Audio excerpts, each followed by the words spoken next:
Quinta-feira, 1º de abril, e vamos ao que é notícia em todo o estado. Polícia quer saber se o assassinato de um policial em Nova Iguaçu está relacionado com disputa entre milicianos. Um recém-nascido foi encontrado em uma caixa de papelão em Campos dos Goitacazes. Isso não existe, isso é uma covardia. O desemprego atingiu mais de 14 milhões de trabalhadores no país. Em apenas um ano, 2.400.000 pessoas passaram a fazer parte do contingente de desempregados no Brasil. 2 homens foram soterrados depois de um deslizamento de terra em Macacu. E ainda, a polícia prendeu um traficante apontado como chefe da comunidade Nova Holanda, em Macaé. É notícia, é agora, no seu SBT Cidade.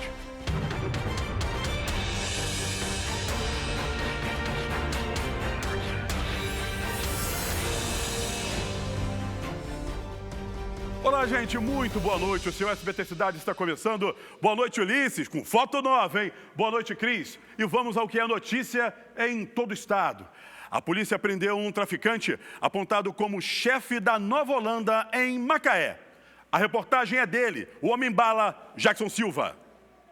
Samuel Miranda dos Santos, conhecido como Samuca, foi preso nesta quarta-feira pelos policiais militares na comunidade Nova Holanda, em Macaé, na região norte do Rio.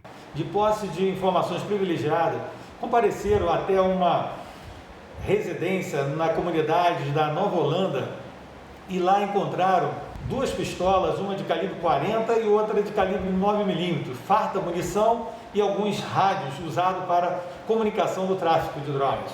Contra Samuel Miranda, há pelo menos 10 mandados de prisão.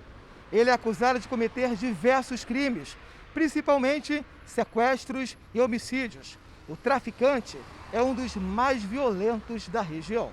Samuca era integrante da facção criminosa Comando Vermelho. Na ocasião, ele atuava nas comunidades da Linha e Morubá, em Macaé. Em 2019, Samuca trocou de facção e passou a integrar a facção criminosa Amigos dos Amigos. Atualmente, ele controla as comunidades Malvinas e Nova Holanda, também em Macaé. Segundo a Polícia Civil, ele tem a função de desempenhar o tráfico de drogas e planejar ataques contra traficantes rivais e policiais. Com a prisão desse indivíduo, o número de mortes deve diminuir, trazendo um pouco mais de tranquilidade para a cidade, para os macaenses. E caso qualquer outro se aventure a realizar tais atos, promover essa carnificina, a Polícia Civil está vigilante, vai conseguir identificar, vai conseguir provas e vai botar mais 20, 30 mandados para ficar 100 anos na cadeia. Olha só, gente, câmeras de segurança flagraram o assassinato de um policial militar em Nova Iguaçu, na Baixada Fluminense. A polícia quer saber se o crime está relacionado à disputa entre milicianos que atuam na região. As imagens da execução são impressionantes. Eu estive lá e trago agora para vocês, olha só. As imagens mostram 2 criminosos que tinham acabado de descer de um carro. Eles estavam encapuzados e portando pistola e fuzil. A dupla chega ao local onde vai ser realizado um crime. Esta outra câmera registrou os últimos momentos de vida do sargento Marco Antônio dos Santos, de 51 anos. Ele estava acompanhado de outras 2 mulheres, sentados à mesa, quando os criminosos chegam. Ele é rendido. Em seguida, os assassinos fazem vários disparos contra o policial. Ele cai da cadeira. As mulheres correm. O crime aconteceu na noite desta quarta-feira em uma pizzaria no bairro de Miguel Couto, em Nova Iguaçu. Após ser alvo dos disparos, o sargento chegou a ser socorrido e foi levado para o Hospital Geral de Nova Iguaçu, mas não resistiu aos ferimentos. Nas redes sociais, amigos e familiares lamentaram a morte do sargento. Ele era conhecido como Taco e muito querido na região. O PM estava há 21 anos na corporação e atualmente trabalhava na Diretoria Geral de Pessoal. O caso está sendo investigado pela Delegacia de Homicídios da Baixada Fluminense. Os agentes suspeitam que o crime pode estar relacionado à ação de milicianos que atuam na região. Com a morte de Marco Antônio, subiu para 15 o número de policiais assassinados este ano. Essas imagens são muito importantes. Já se sabe que 3 carros participaram da ação e esses bandidos seriam realmente milicianos. E olha só, gente, um ex-vereador de Resende e comparsas são presos acusados de ter mandado matar um suspeito de ter furtado o comércio deles. Olha só. Matheus Saturnino, de 20 anos, morreu depois de ser espancado há uma semana em Resende, na região sul-fluminense. Segundo as investigações, o ex-vereador Silvio da Fonseca tem um ferro velho que foi furtado por Matheus. Inconformado com o roubo, o ex-vereador buscou a ajuda dos traficantes da região. A ideia era dar um corretivo no bandido. Foi só uma cobrança. Cadê teu braço quebrado? Pra tu se ligar mesmo. Matheus Saturnino foi levado para uma região de mata, onde recebeu diversas pauladas. Depois do espancamento, o ladrão morreu no local. O ex-vereador e os suspeitos pela execução foram presos hoje por policiais da delegacia de Resende. A vítima foi morta porque supostamente teria planejado um furto na casa dessa pessoa, né?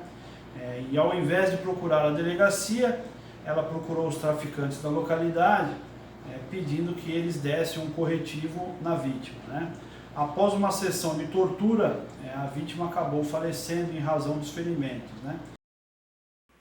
E você vai ver agora imagens de uma fuga cinematográfica e hollywoodiana. Um homem foi preso acusado de roubar um celular de uma mulher na Barra da Tijuca, zona oeste do Rio de Janeiro. A movimentação foi grande para prender o criminoso e até um jet ski foi usado na ação. Veja na reportagem dele novamente, o homem-bala Jackson Silva. Buscas por todos os lados. Por terra e na lagoa. A mobilização foi para prender um homem que tentou escapar do cerco dos policiais do Segurança Presente. Rafael de Almeida Guimarães foi imobilizado perto da Lagoa da Barra da Tijuca, na zona oeste do Rio. Ele é acusado de roubar um celular de uma mulher. A vítima agradeceu aos agentes. O caso foi registrado na delegacia da região. Rafael de Almeida tem várias passagens pela polícia, principalmente por roubo. Agora vai passar um bom tempo atrás das grades. E parabéns à ação da polícia e principalmente do pessoal do Segurança Presente. Isso é muito importante para evitar que esses bandidos ainda continuem fazendo isso aí, roubando pessoas inocentes nas ruas do Rio de Janeiro. Vamos a um breve intervalo comercial. Vocês têm agora imagens aí de Armação de Búzios, terra do prefeito Alexandre Martins e dos meus amigos lá, hein? Daqui a pouquinho a gente volta aqui no SBT Cidade com tudo isso e muito mais.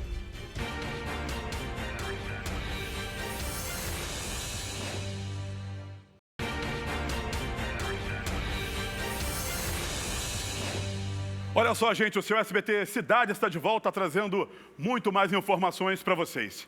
E essa semana, o Rio atingiu a marca de 12 mortos de Covid-19 por hora. E um paciente em estado grave pode levar até 25 horas para conseguir um leito na UTI. A reportagem é de Fabiano Martinez, o rapaz de Rio Bonito. Dona Maria era só empolgação. Ela foi a primeira idosa a se vacinar no ponto de vacinação inaugurado nesta quinta-feira no Museu do Amanhã, no centro do Rio. Muita emoção, muita alegria, sabe? Não tem nem como explicar. Segundo o calendário da Prefeitura, hoje estão sendo imunizadas pessoas de 68 anos. Pela manhã, só mulheres e homens à tarde. Até esta quarta-feira, quase 740 mil pessoas foram vacinadas na cidade do Rio, o que corresponde a 11% da população carioca. A previsão é de que até o dia 24 de abril, todos os idosos da cidade sejam imunizados. Essa é a nossa expectativa, a gente espera que isso aconteça a partir do aporte de doses do Ministério da Saúde.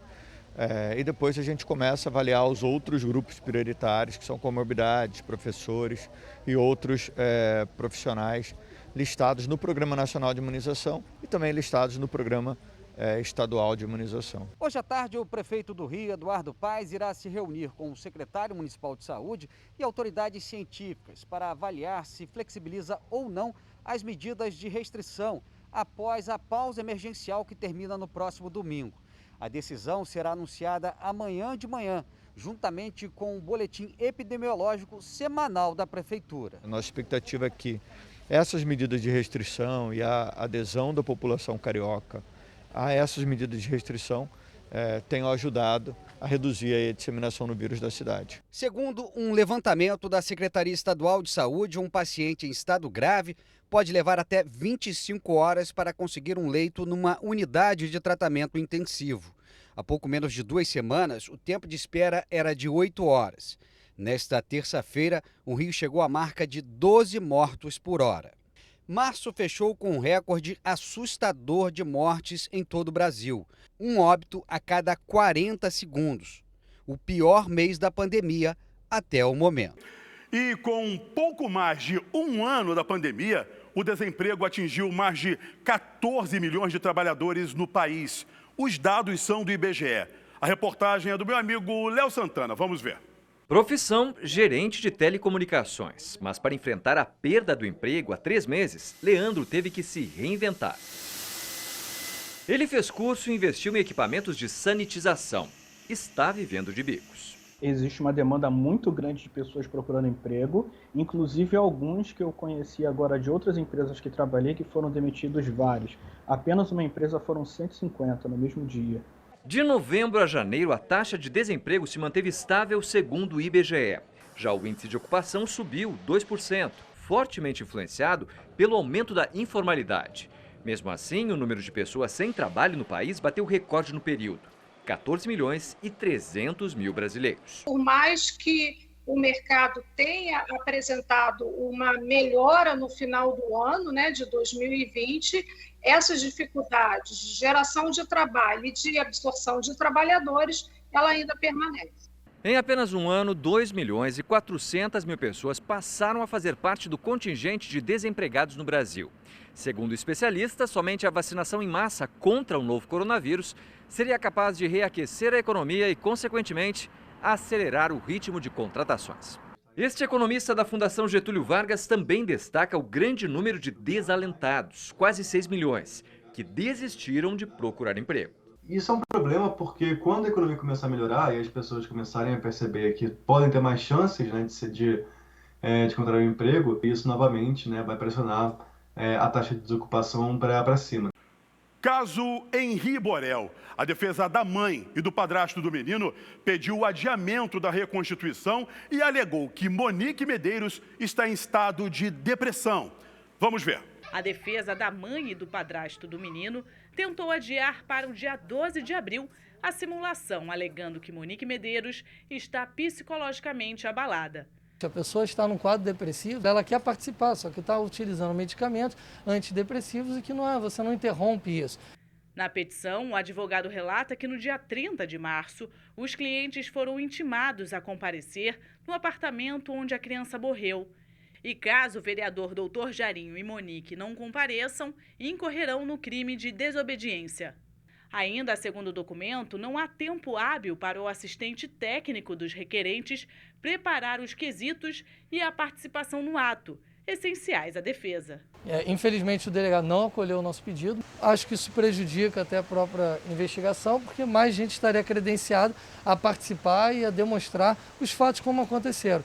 Por essa razão, eu estou orientando os meus clientes a não comparecerem amanhã, de maneira alguma. André França informou também que vai solicitar que o caso de Henri saia da Delegacia da Barra para homicídios. Já que está se tratando de uma investigação que possa apurar eventual homicídio e que, com isso, inclusive uma delegacia que é especializada, uma delegacia que tem todo um instrumentário já próprio para isso, um know-how, possa realizar essas diligências da maneira como acreditamos que tem que ser realizado.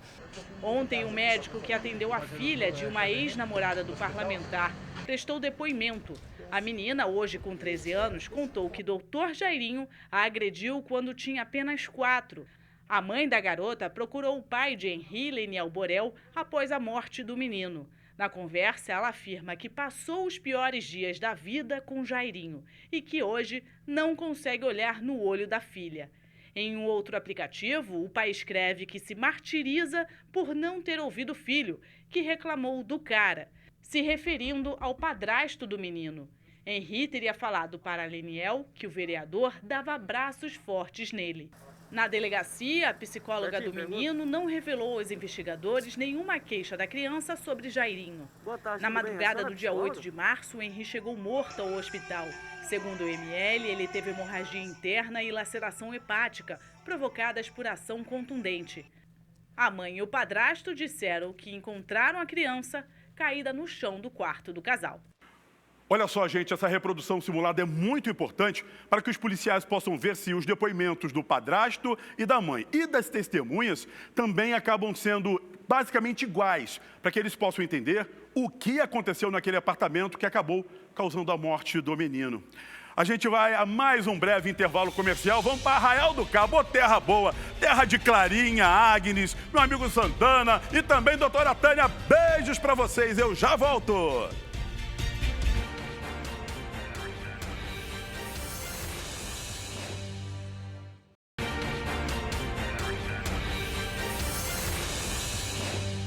Caros amigos de Petrópolis, atenção, a rede Armazém do Grão tem 8 lojas distribuídas por toda a cidade, além de ter uma filial voltada apenas para compras online pelo www.armazendogrão.com.br. A prestação de serviços de excelência, aliada a uma variedade de produtos oferecidos a um preço justo, são seus principais pilares. Isso tudo é pensando em você. Todos os dias tem novas ofertas, como estas, com preços imperdíveis, somente nesta sexta-feira. De olho na tela, vamos ver. Sua Páscoa é aqui no Armazém do Grão.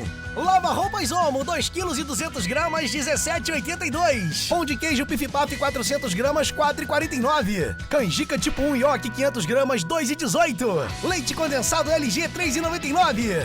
Barras Nestlé Lacta, 90 gramas, 4,89. Filé de merluza Nobreda, 800 gramas, 22,99. Bacalhau Porto Macro, quilo, 95,90.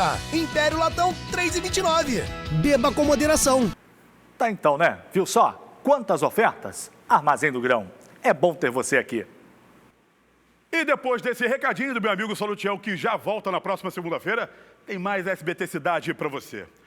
Olha só, gente, um deslizamento de terra atingiu homens que trabalhavam em uma obra às margens de uma estrada em Macacu, na região serrana. Veja só. Os homens trabalhavam numa obra às margens da RJ 166, em Macacu, na região serrana. Foi quando o deslizamento de terra atingiu 2 pessoas. Os próprios colegas de trabalho começaram o processo de resgate e usaram uma retroescavadeira para auxiliar na retirada dos homens. Os bombeiros chegaram ao local e resgataram os homens que foram encaminhados ao hospital de Cantagalo, com escoriações pelo corpo. A frieza do ser humano. Vejam isso agora comigo aqui no SBT Cidade. Um recém-nascido foi encontrado em uma caixa de papelão em Campos dos Goitacazes, no norte fluminense. Essa imagem me deixou, olha, atordoado, veja só. O recém-nascido foi encontrado nessa caixa de papelão por uma moradora do Parque Nova Brasília. Esse aí, nas imagens, é o vizinho dessa mulher. Muito indignado, ele gravou um vídeo. Gente, se a pessoa não quer um filho, não quer uma criança, vamos adotar não, vamos deixar para adoção, vamos fazer alguma coisa. Mas isso não existe, isso é uma covardia. A polícia militar foi acionada junto com o corpo de bombeiros. O recém-nascido foi encaminhado para o Hospital Plantadores de Cana e passa bem. E olha só, gente, em tempos difíceis, onde prefeitos e governadores mandam as pessoas ficarem em casa para evitarem aglomerações, para não disseminarem a Covid-19, torcedores do Flamengo se reuniram na porta de um hotel onde o time estava concentrado em Volta Redonda. Olha só que absurdo. Dezenas de rubro-negros estiveram em frente ao hotel em que os jogadores do Flamengo estavam concentrados em Volta Redonda, no sul fluminense. O hotel fica no bairro Santa Cecília. A reunião foi na noite desta quarta, antes do jogo do time contra o Bangu pelo Campeonato Carioca, partida em que o rubro-negro venceu por 3-0. Essa aglomeração dos torcedores descumpre as regras sanitárias do município. Gente, a gente está falando de pandemia, de pessoas que estão morrendo, os números só aumentando. A gente sabe do amor do torcedor do Flamengo, mas não dá para fazer isso. Aglomeração, para poder torcer por um time, não dá, gente. Consciência, você pode levar a doença para quem está ali e para dentro de casa e matar alguém. E esse foi mais um SBT Cidade desta quinta-feira. E agora tem os alôs que todo mundo já está aguardando para o meu amigo Rafael Rodrigues e as filhotas Rafaela e Valentina, lá de Rio das Ostras. Tem também a doutora Kátia Fernandes, oncologista, ela que é de Valença, mandando um beijo para todo mundo. O meu amigo Marcelo Carneiro, que é presidente de uma construtora, e a esposa dele, Simone, de Itaipava. Eu vou conhecer a sua casa. E também o pessoal da página Araruama News, sempre levando notícias para o pessoal da região dos lagos. Fique agora com o SBT Brasil, com as notícias do Brasil e do mundo. Amanhã tem muito mais para vocês. Tchau, tchau, gente!